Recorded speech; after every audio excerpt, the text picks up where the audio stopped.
అమెరికాలో తెలుగు సినిమాలకున్న డిమాండే వేరు. ఒకప్పుడు అక్కడ హిందీ సినిమాలు మాత్రమే రిలీజ్ అయ్యేవి. కానీ తర్వాతి కాలంలో తెలుగు సినిమాల హవా మొదలైంది. తెలుగు వాళ్ళు ప్రపంచంలో ఎక్కడున్నా సినిమాల పట్ల చూపించే అభిమానమే వేరు.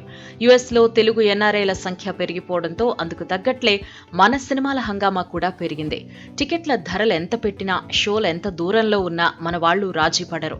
ఈ డిమాండ్ చూసే ప్రీమియర్ షోలను భారీ స్థాయిలో ప్లాన్ చేయటం, భారీ రేట్లు పెట్టడం చేశారు అక్కడి డిస్ట్రిబ్యూటర్లు. ప్రీమియర్స్ తర్వాత నార్మల్ షోలకు కూడా హిందీ చిత్రాలతో పోలిస్తే తెలుగు సినిమాల రేట్లే ఎక్కువ ఉంటాయి. మన సినిమాలు అక్కడ చాలా వేగంగా మిలియన్ల కొద్దీ వసూళ్లు రాబట్టడానికి ఇదే కారణం. అయితే రేట్లు మరీ పెంచేయడం వల్ల ప్రతికూల ప్రభావం కూడా పడుతుందన్న మాట వాస్తవం.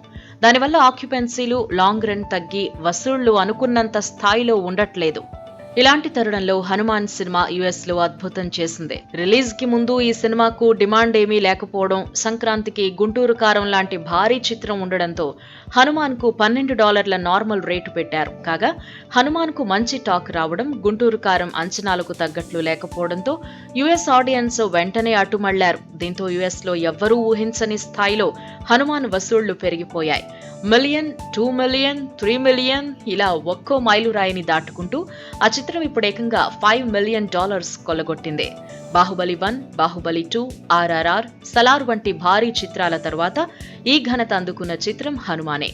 మిగతా చిత్రాల్లో వేటికి టికెట్ ధర $25కు తక్కువ లేదు. కానీ హనుమాన్ $12 నార్మల్ రేటుతో ఈ ఘనత అందుకుని సంచలనం సృష్టించింది. కంటెంట్ బలంగా ఉండి రేట్లు తక్కువ ఉండడం హనుమాన్ కు పెద్ద ప్లస్ అయింది. ఇది పెద్ద సినిమాలు తీసే వాళ్లందరూ చూసి నేర్చుకోవాల్సిన పాఠం.